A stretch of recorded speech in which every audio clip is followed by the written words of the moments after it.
Hey guys, welcome back to Just Jesus. This is a quick update. So, if you saw the prayer blog where I mentioned the 3 years, after I preached that, I didn't feel right, and then someone said something to me that really got me thinking.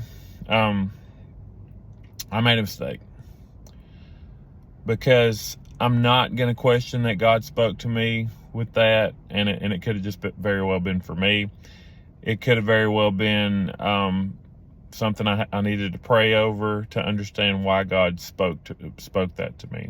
3 years, because and we're going to make this clear. Me and John Laser are going to do a new lesson Tuesday. I feel like the Lord's shooting for Tuesday to do a new lesson. We're going to do a deep study. Not a real deep study, but just enough to where you can understand more of what I was talking about from one of the last prayer blogs. So I got into Daniel 9.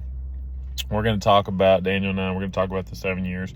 We're going to talk about the tribulation, which is actually the 7 years. I did research and just recently discovered that. And we're going to talk about, because there's scripture where it says that in the midst Christ will come in the midst of that tribulation. I believe that's going to talk about the rapture. I believe it talks about the rapture. So we're going to get into that.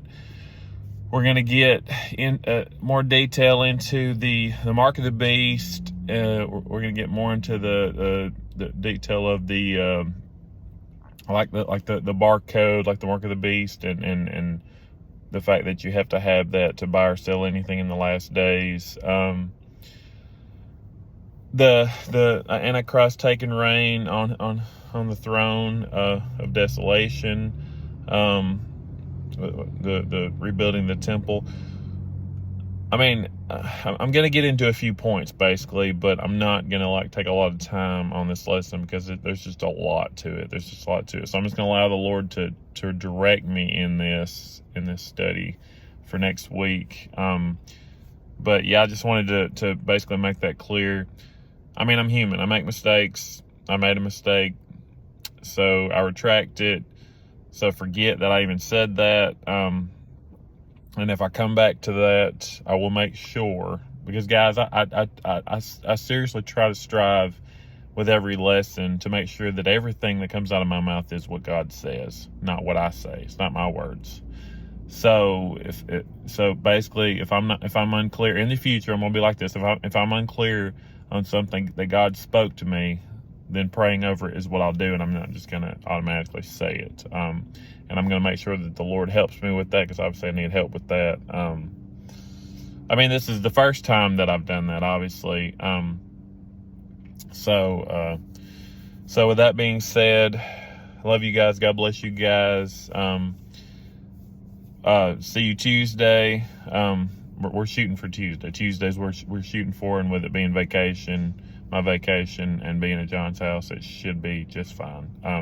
So yeah, we're gonna have a new lesson for you guys Tuesday, and we will discuss the Daniel 9 and the rest of the tribulation, and get a little bit into it, enough to where you guys can understand a lot of some of the points of what's going to happen in the 7 years in the tribulation. And then basically, since I'm retracting where the Lord spoke to me 3 years, Scripture makes it completely clear when Christ will return, as far as in the midst of the 7 years He will return. So in other words, three and a half years after the tribulation, which we don't know when the tribulation is going to start. And we don't know when the just forget that I said the 3 years or whatever. And we're gonna get into the deep study of Daniel 9 and the tribulation, and that Christ is gonna return in the midst of the 7 years, but we don't know when, because Scripture makes it completely clear that even Jesus Himself doesn't know when He's gonna return. So love you guys. God bless you guys. See you next week, Tuesday, for Daniel 9. God bless you guys.